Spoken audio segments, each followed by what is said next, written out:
What social customs do we need to retire?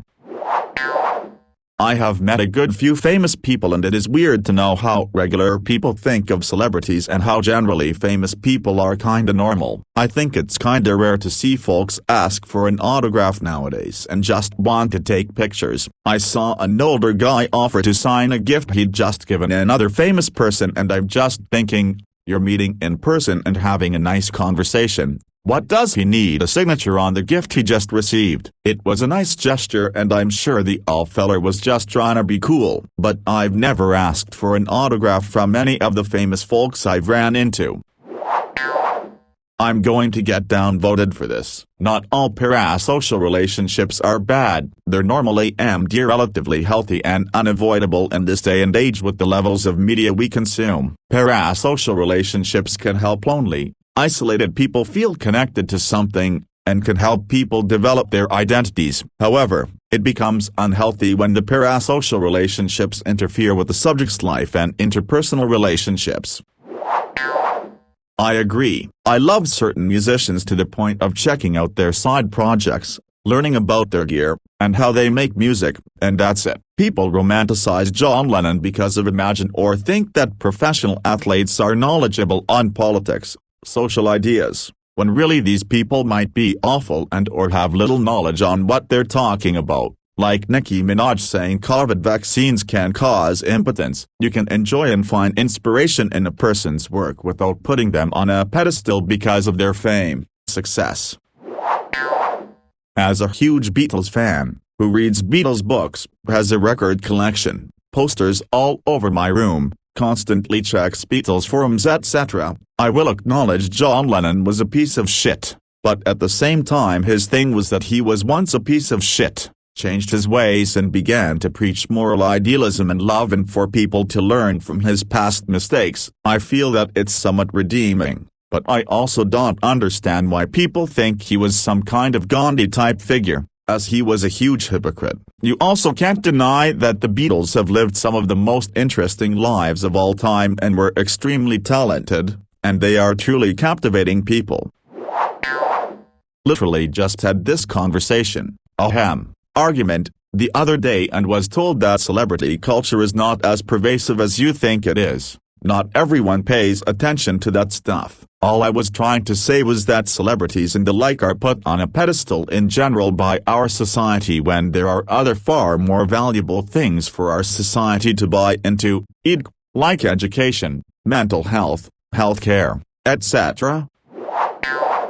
I recently stumbled across the Nicki Minaj vaccine controversy. In short, she made a passing comment that promoted vaccine hesitancy via an anecdote about someone's testicular swelling, and the responses from her fans were so frustrating. Tons of don't listen to the haters, queen, and people accusing critical voices of actively attempting to tarnish her name or outright destroy her. People had legitimate criticisms of her demos comment. She knows nothing about epidemiology, and should not be factored as a legitimate voice of expertise, much less when she's only providing an unsubstantiated anecdote. But still, a swarm of bootlicking fans are now protecting her, Nicki, a filthy rich celebrity, from criticism. Fuck celebrity culture. That said, no shade as people who enjoy following their drama or who are fans of an artist. I just don't like the Kool-Aid level obsession with a carefully curated image of a person. Build relationships with people in your life,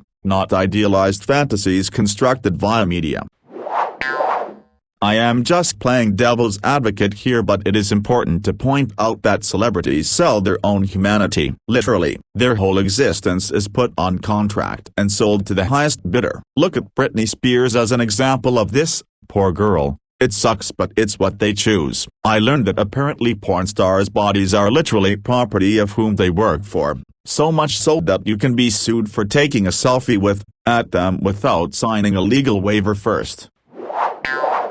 I don't count me watching a movie or a show worshipping. The moment the program ends, that celebrity no longer exists in my world until I just happen to see them on something. I also don't give two shits about any of their opinions regardless of who they are and what position they take, because it doesn't matter in any real meaningful way 99% of the time. Worshipping is when you go out of your way to find news about them. You follow them on social media. You collect things of that particular celeb. You listen to everything they say and don't question it.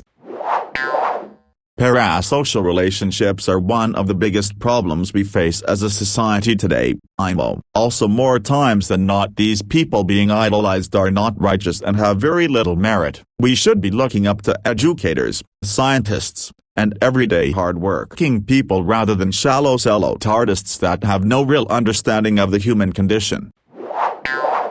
Entertainment in general needs to be taken down a few pegs as far as prestige. It is only allowed to exist because hard-working people make and do things. Then some jackass sits in front of a camera and these people throw money at them. If you think about the history of entertainment, it was never this glamorous. Bards, poets, and playwrights used to scrape by. Hell, a musician would play all night in a pub for food and bed, and that was it. The only entertainers making any sort of money usually entertained the rich and powerful, who were few and far between. What changed is that now the average person in the West lives better than any king or queen ever did, and we have money and free time that we now spend on entertainment. I've sort of been workshopping a theory about this. I have a suspicion that a not insignificant part of the population just really wants a noble class. It's something that is basically old as humans: the Greek hero, the Germanic warrior kings, Slavic princes, Gaelic heroes. Basically a whole class of people that are rich and powerful and smart. Great and terrible people who were rich and ruled because they were just better than everyone else and it was their right. They had it and you didn't because they were just better than you in every way. As an example that stuck with me, in the Volsung saga, people who met Brunhilde automatically knew she was royal blood because if she was that pretty and that smart she just had to be. And that sort of thinking just keeps happening. The divine right of kings makes sense. They are rich, beautiful, and powerful, so they must know better than me. Rockefeller and Vanderbilt deserve to control the economy. Just look at how clever and wise they are. Teddy Roosevelt could whip anyone in a fight. Just look at how strong and handsome he is. And he has money. He must be brilliant as well. Let's make him our ruler. You could list dozens if not hundreds of modern-era politicians. They have money, they went to an Ivy League school, that must mean they are beautiful as well, and thus fit to rule us. Moral and good, they are fit to be treated better than all the rest, which must mean their family is great too. It's in the blood. We have done it over and over again. Kennedy, Bush, Romney, Clinton, Rockefeller, Ford. Our society made its own all-American nobility. We are doing it currently with the Trump family. Now apply the same concepts to entertainment. There are a few dozen names and families that you will see over and over: Baldwin, Wyan, Coppola, Barrymore, Fonda. Ultimately you end up with rich equals beautiful equals smart equals strong equals powerful. If you are one or two, you are likely all the others as well, and thus deserving of worship, the new nobility. And given that we as a species just keep forming these noble classes and worshipping them as greater than us, I have to assume there is something inside people that makes them want to have it. I've been reading A Brief History of Vice recently and it has some interesting things to say about this. I'll just paraphrase, but it can almost be seen as the thing that's replacing religion now that religion is on the downswing globally. Fame is similar to the immortality offered by many religions, and so it's slowly becoming less about religious immortality in the afterlife and cultural immortality after death. Celebrity worship is not new and not even unique to humans. Humans have been doing it for a long time, and monkeys exhibit a behavior that is in all practical terms the same as celebrity worship. They try to emulate other monkeys with higher social status, even without having ever had physical contact with the higher status monkey. A photo of the higher status monkey while just being close enough to smell and hear the other monkeys works. They'll willingly give up some of their food to get a photo of a higher status monkey. So basically it's a primate thing. Yes, as an on-the-road engineer, my best friends are celebs. I am considered their friend for two reasons. I don't always post a video or pics anywhere if it's not my own personal projects because I don't see value in it, so most of my life is a big question mark to people. I don't listen to a lot of music, so most of these people may only have big names to me, but I eventually get asked about whether I like their music and I tell them I'm only on the tour because it's a job and I'm not a fan of their music. This gains their respect. They know I could care less about who they are, how much money they wield, or who they can get me in contact with. In the end of the day, to me, is about being able to keep living. I have a few friends who rave on about Ariana Grande. Fuck that attention-hagging shameless excuse of a singer. Her music sucks. She claims to have PTSD from the Manchester bombing when she was nowhere near the explosion or the affected victims. She acts like a stuck-up little girl, and I swear she did something fucked up years ago, but I can't find what it was. If I hear my friend call her a bad bitch one more goddamn time, I will lose it. Though it looks like this custom is fading away during the pandemic. But how about we stop glorifying us being model employees by showing up to work even while sick? I was at a retailer for 14 years. And I don't have enough fingers and toes to count how many times I used to see managers and supervisors dragging themselves to work while sick to please their superiors. In January 2020, I ended up getting the flu from a CO worker that decided it would impress the store manager if she still showed up while sick with the flu. That culture went away real quick when we started getting COVID cases in the store I was at. And I too ended up getting a mild case of COVID. I've called out any time in the past when I felt sick. And I will continue to do so as I normally did. I had a supervisor who showed up with the flu in February 2020. He returned to work only 3 days after falling ill. He spread out his inhaler and other meds on the desk, and could barely speak for all of the coughing. Everyone stayed away from him, and he was out a few weeks later with what he now thinks is COVID. He returned to work fairly quickly with that as well. Edited to add that this was before protocols were in place and before we went remote, as it was March 2020. The full phrase is "the customer is always right in matters of taste." It's meant to mean that if someone wants to buy a product, you sell them it. Who are you to judge if they are willing to pay for a tartan painted car? Edit. Many people are pointing out that the original term is in fact "the customer is always right." Through further research, I found that there is a movement to recoin the phrase to the above to show what the phrase was meant to mean, as many asshole customers think it's about them demanding 0-hour minimum wage workers to bend over and kiss their feet at their command.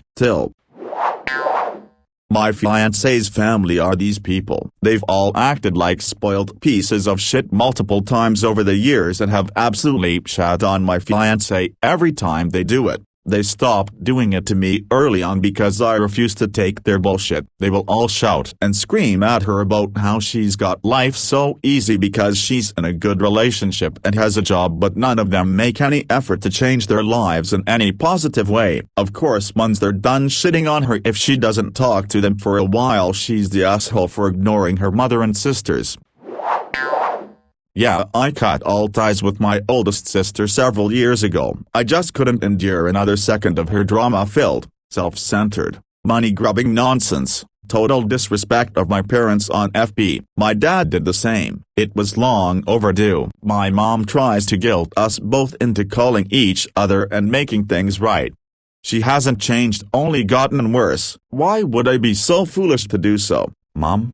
Exclamation mark. I get the "she's your sister" excuse. I have zero guilt over cutting her out of my life. Matter of fact, I rather enjoy it. Got fired from a bar for doing this, and I'd do it again. You can't talk to me, the gatekeeper of the booze, like that, you stupid fucking dog cunt. Edit. Just to explain what happened that night. Worked at a bar for 6 months a couple of years ago now. I had quit uni and moved to a ruralish town in northern England for work. From NZ originally, was one of 3 full-time bartenders and was considered one of their better workers, made friends of everyone etc. One night, closing on my own, Tipsy couple comes in 1 hour from closing. I serve them and move on about cleaning the entire bar so the next guy doesn't have to. The couple sat at the bar in a spot we called the no-no spot cause we can't see you behind the tapes and therefore won't automatically serve you. We were 10 from full closing, then the wife says something about expecting auto service. I say yeah sorry. Psych, we close in 10 and you'll have to leave 10 minutes after that. She said something snarky about how we're a speed bar etc. They were drunk. I said sorry but I'll keep cleaning and stop serving if you're gonna be rude. The husband sat there drunk and slumping, slurs out wanker, you tosspot. So all I said was well you ain't getting served then, there's the door, your name's on the knob. I'm a big Anthrax fan, Bello is a great bassist. They requested a manager so I got them one who also asked them to leave as well and wrote a note saying if someone calls I did nothing wrong. GM didn't care. Next morning I was gone. My current job is 410s. At first I was bummed, still am to a degree, that I don't have 3 days off in a row. But I work Tuesday/Wed/Fri/Sat and I gotta say always being at most 2 days away from a day off from work has been amazing. You always feel close to the weekend. Plus my Saturdays are so easy I would choose to take off any other day before taking off Saturday unless it was for a trip or I had specific plans that are on a Saturday. Sure, a 3-day weekend would be amazing for many vacations etc. But I try to see the bright side of everything and really enjoy my schedule now. I've taken roller skating lessons with a class of 5-year-olds and I don't have kids. All the parents thought it was strange, but I felt it was the best way to learn rather than risking falling on the kids at the rink. Plus, since the kids were ahead of me on skills, the teacher had them show what they knew by having them teach me. The kids loved it. Many of the parents were bothered by me joining the class, when it was specifically an all-ages class. I just didn't realize that I would be the only person not that young. I found out most of the parents couldn't skate themselves. Seems to me it would have been good for them to be out there learning as well rather than just watching. Or, if they wanted their own class, enough adults could have requested a separate class. I hope all the kids kept skating. Going off that, I hate the idea that doing a hobby as an adult requires you to either teach, go pro, or go big on some competition circuit. A person can be committed to a hobby just because they enjoy it, not because they're trying to make money or become a world champion. I'm a swing dancer, and people think they're being nice when they say things like wow, you must be a professional. Or do you teach? I bet you teach. You've done it for so long. And it's like, I appreciate the intention, but why? I DJ for $25.50 a gig. It's barely even a side gig, but I have no interest in teaching. I don't compete well, sometimes I perform but I'm really just doing this for fun. Why is that so hard for people to understand? I've DJ'd tons of weddings and I always told couples beforehand to not do the garter toss unless it's something they're super on board with. At a minimum, it's awkward for the parents, grandparents, but if both of the newlyweds look uncomfortable, it's awkward for literally everyone. Maximum cringe is when they do the thing where the person that caught the garter has to put it on the leg of the one that caught the bouquet, and the further up they go, the more good luck the newlyweds will have. Putting our jobs before our personal lives. Edit. I took the day off work after I posted this, because why not? Edit 2. Just wanted to share this quote. Each and every one of us has been born into a given historical reality, ruled by particular norms and values, and managed by a unique economic and political system. We take this reality for granted, thinking it is natural, inevitable and immutable. We forget that our world was created by an accidental chain of events, and that history shaped not only our technology, politics and society, but also our thoughts, fears and dreams. The cold hand of the past emerges from the grave of our ancestors, grips us by the neck and directs our gaze towards a single future. We have felt that grip from the moment we were born, so we assume that it is a natural and inescapable part of who we are. Therefore we seldom try to shake ourselves free, and envision alternative futures. Yuval Noah Harari.